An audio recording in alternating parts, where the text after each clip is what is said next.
अयोध्या में ये तो चित्रकूट का बात है, और उधर अयोध्या में चंदन के लकड़ी के ऊपर, तुलसी के लकड़ी के ऊपर दशरथ महाराज जी का शरीर रखा हुआ है।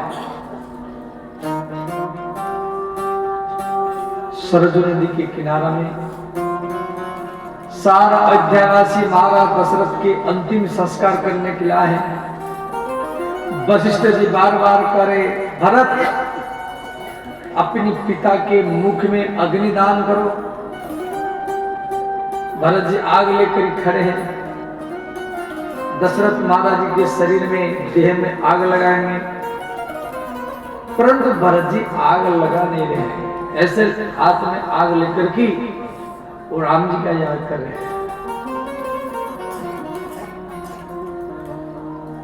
और उधर राम जी चित्रकूट में रात भरी भरत का याद कर रहे हैं। राम जी लक्ष्मण को करे, लक्ष्मण भैया भरत मुझे याद कर रहा है। वो स्वामी तुलसीदास जी रामचरितमानस में लिखे हैं, भरत सरिस को राम स्नेही, भरत सरिस को राम स्नेही,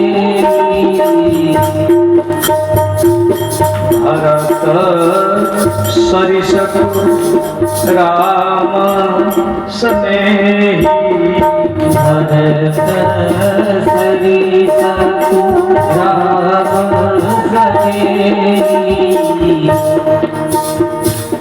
जग जपे राम राम जपे जे, जग जप राम जप तुलसीदास जी लिखे हैं, सारा जगत राम राम जप करता है, सारा जगत राम राम जप करता है, और वो राम चित्रकूट के घनघोर जंगल में रात भरी भरत भरत जप कर रहे। जग जप राम राम जप जे, मैंने सारा जगत राम राम जप करता है, राम जी भरत भरत जप करते हैं। जग जपे राम राम जपे जे, जग जपे राम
समय श्री राम जी संकल्प करते हैं, त्रेता युग जल्दी समाप्त हो, द्वापर युग आए, मैं श्री धाम वृंदावन में कृष्ण बनूंगा,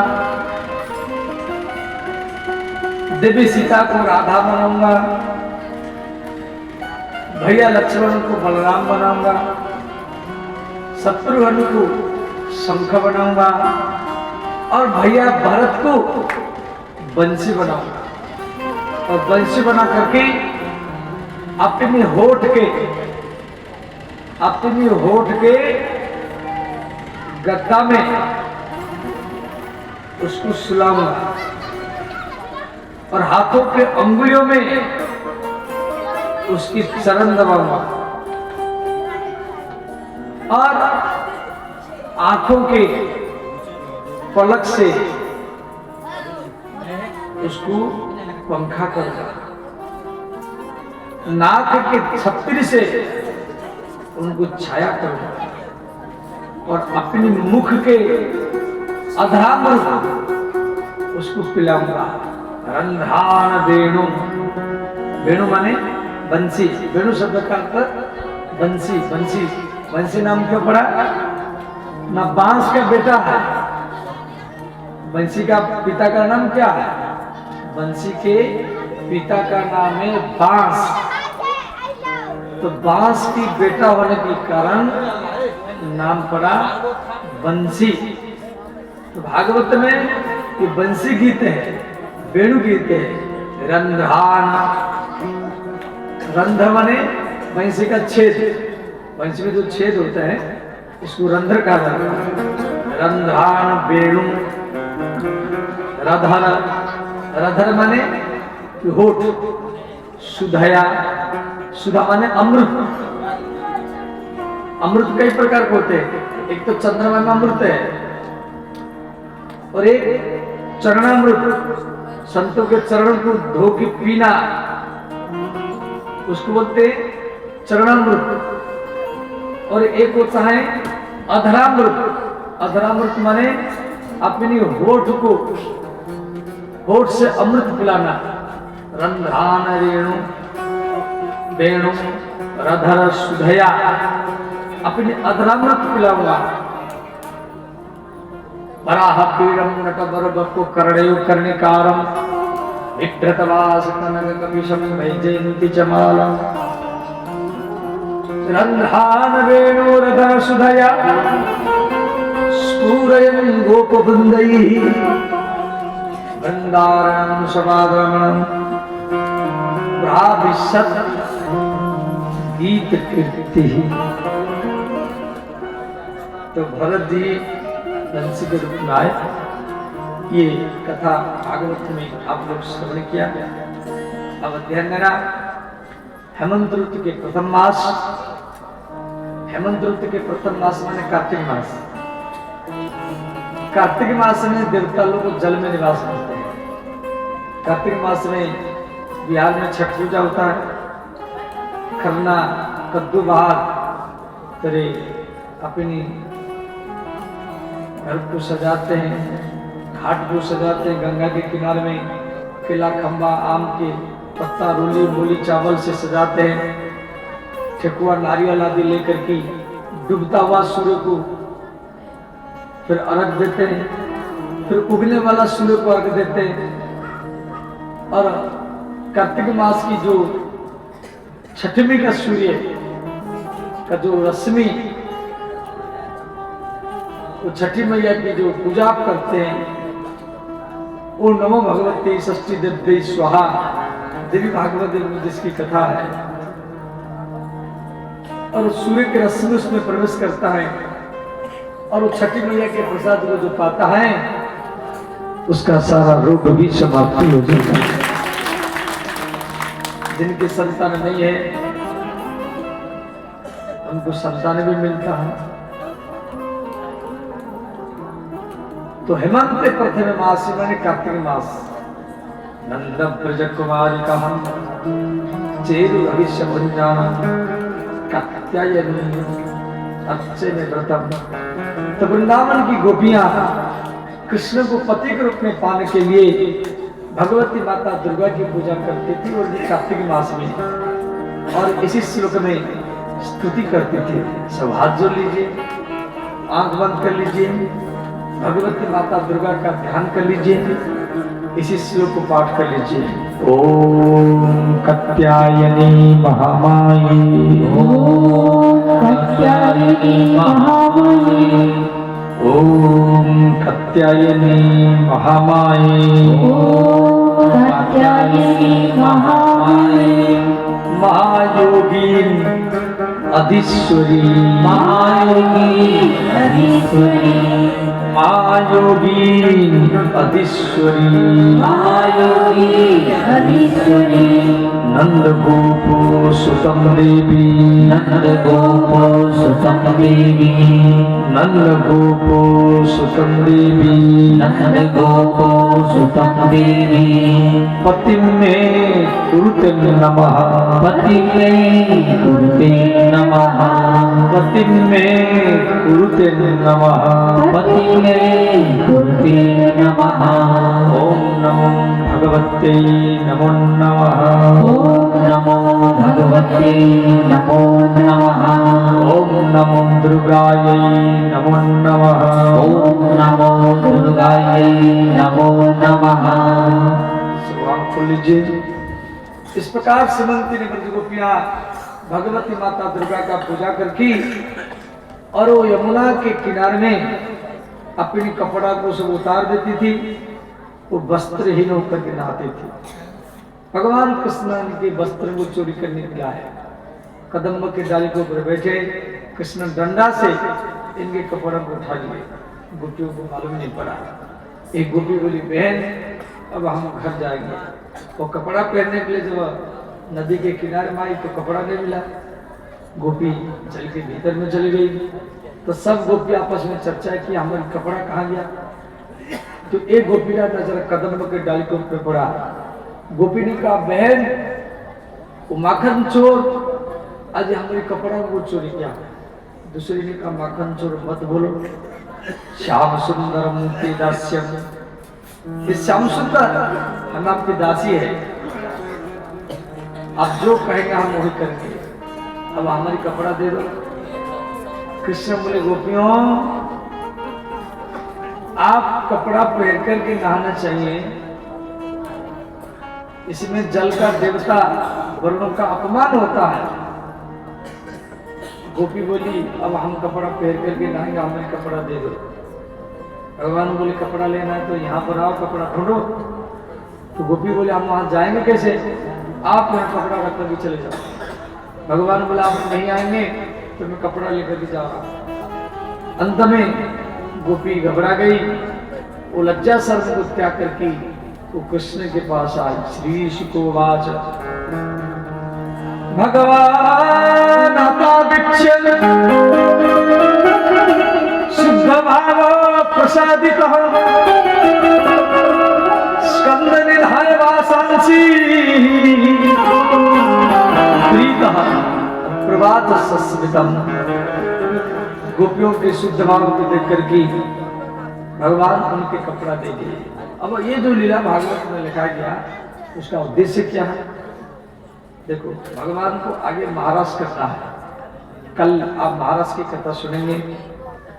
तो गोपी माने जीवात्मा और कृष्ण माने परमात्मा और वस्त्र माने माया। भगवान यहाँ माया रूपी वस्त्र का हरण किए, समझ गए। भगवान माया रूपी वस्त्र का हरण किए। क्यों? गोपी का सीधा अर्थ है, जिसके अंदर में मैं स्त्री हूं या ये पुरुष है, ये भाव समाप्त हो गया हो, उसी व्यक्ति को गोपी कहा जाता है। गोभी ही इंद्रिय ही कृष्ण रसम पीवती थी गोपी। गो माने इंद्रिया और पी माने पीना। गोभी ही इंद्रिय ही कृष्ण रसम पीवती थी गोपी। तो इस प्रकार ये लीला का यही उद्देश्य है, गोपी भाव। आइए हमारी कुंदन बाबा आए हैं, इनके लिए खूब जोरदार से करतल का स्वागत करें।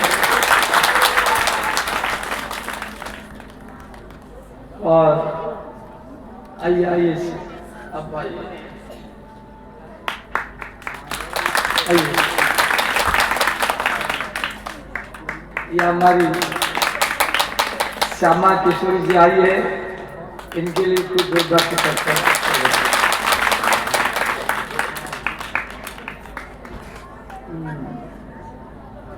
अभी ये रंगरा में कथा करती थी, अभी साधना कपड़े में करेगी। और अच्छी कथा करती है। इसकी बचपन से संस्कार है। ये वृंदावन में जन्म ली। इसकी माँ हमारे आश्रम में पहले वृंदावन में रहती थी। उस समय ये गर्भ में थी, तो तब से इसकी संस्कार है और यहाँ भागवत धर्म का प्रचार करती है। अब इस प्रकार रंजन बाबा की बेटी है।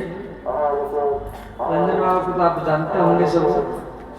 पहले यादव बार का था, वही थे। तो इनका बहन का घर जाते हैं। रंजन बाबा की बहन का घर है ना।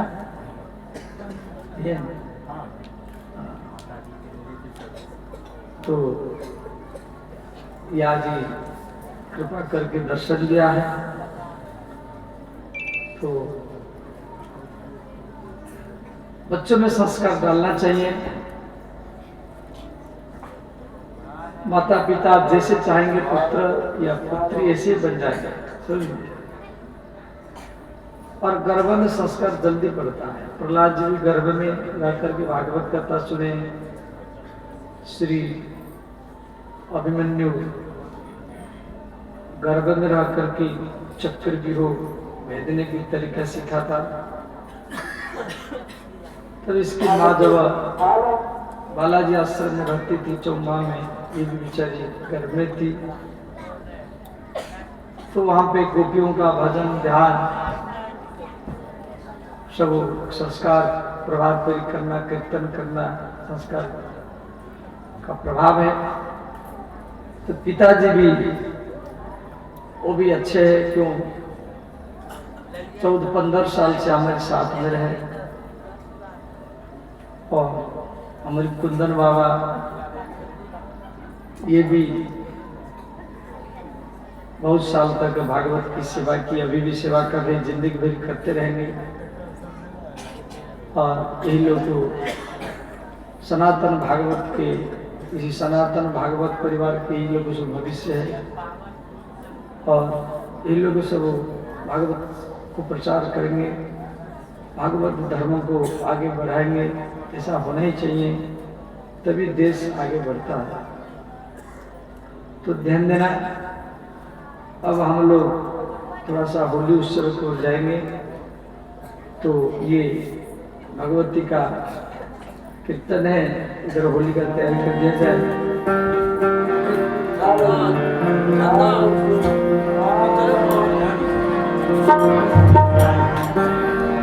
या देवी सर्वभूतेषु मातृरूपेण संस्थिता नमस्तस्यै नमस्तस्यै नमस्तस्यै नमो नमः। या देवी सर्वभूतेषु मातृरूपेण संस्थिता नमस्तस्यै नमस्तस्यै नमस्तस्यै नमो नमः। या देवी सर्वभूतेषु मातृरूपेण संस्थिता नमस्तस्यै नमस्तस्यै नमस्तस्यै नमो नमः। या देवी सर्वभूतेषु मातृरूपेण संस्थिता नमस्तस्यै नमस्तस्यै नमस्तस्यै नमो नमः। नमस्तस्यै नमस्तस्यै नमस्तस्यै नमो नमः। नमस्तस्यै नमस्तस्यै नमस्तस्यै नमो तस्यै नमः तस्यै नमः तस्यै नमो नमः नमस्तस्यै नमस्तस्यै नमस्तस्यै नमो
नमः शब्द आया। नमः शब्द का अर्थ है, न माने हमारा, संस्कृत में नह शब्द का अर्थ हमारा, षष्ठी बहुवचन, और म माने नहीं, माने हमारा नहीं, ये जगत माता, ये सब कुछ आपका है।